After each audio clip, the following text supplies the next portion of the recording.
Hey, good morning and happy Monday. I'm Andy Ross, pastor at Northminster Church, and I hope your week is starting well. Today in our schedule of readings from the Bible, there's a marvelous story in 1 Samuel chapter 5 that I encourage you to read in its entirety. It's a marvelous story with lots of elements, but I'm going to try to cover it really quickly.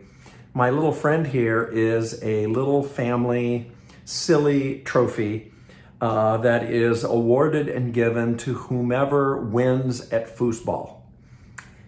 We have a foosball table, and if you win, you get the Foos Head Trophy. But that's not why I'm using him today.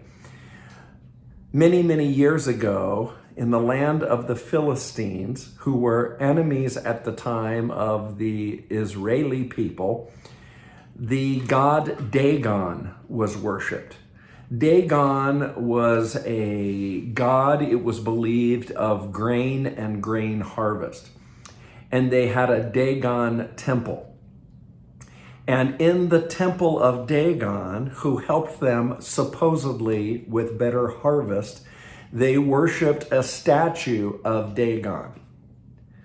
I'm fairly certain that the god of Dagon and the statue did not look like this. I'm just using him for teaching purposes. Stay with me. Anyway, in the series of events in 1 Samuel chapters 3 through 6 or 7, the Philistine armies captured the Ark of God. And this is not the Ark of God either, but again, stay with me. Pretend this is the Ark. And the Ark of God contained the Holy Scrolls. It was known to be the residing place of the holy presence of Yahweh. Okay?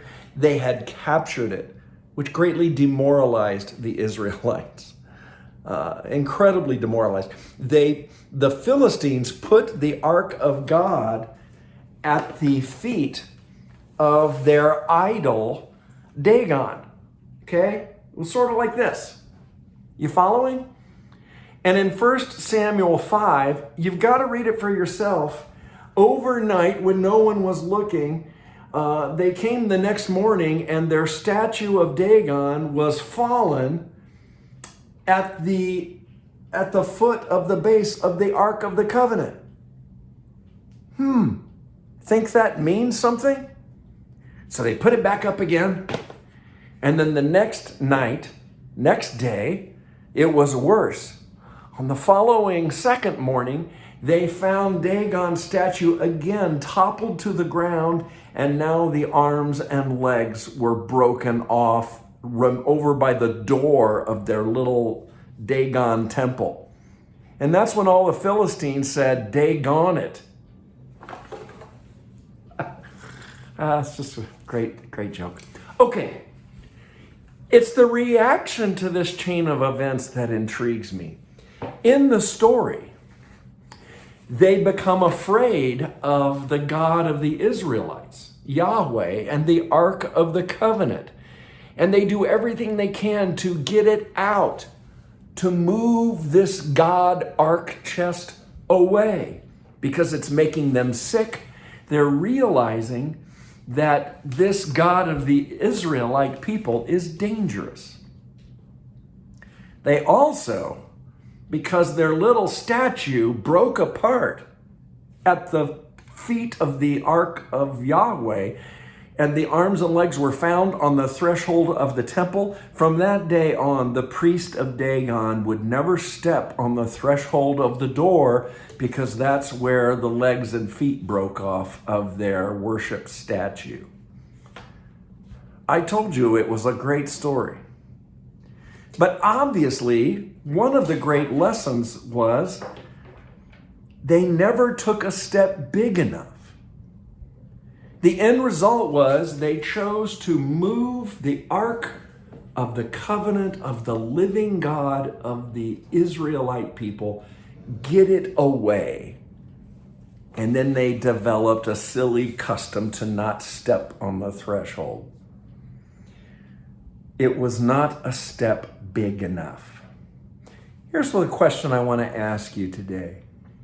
What are the signs and indications that God has given to you of his presence in your life? How has the living God moved in your material world to get your attention?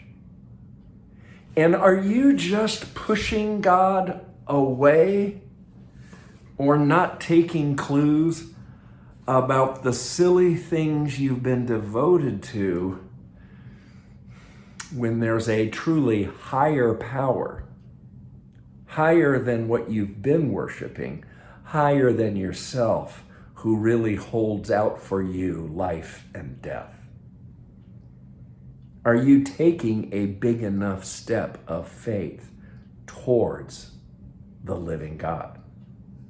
This week, starting on Monday, I hope you are noticing the movements of God in your life, and I hope that you are approaching him rather than moving or pushing him away. Happy Monday. God bless you, friends.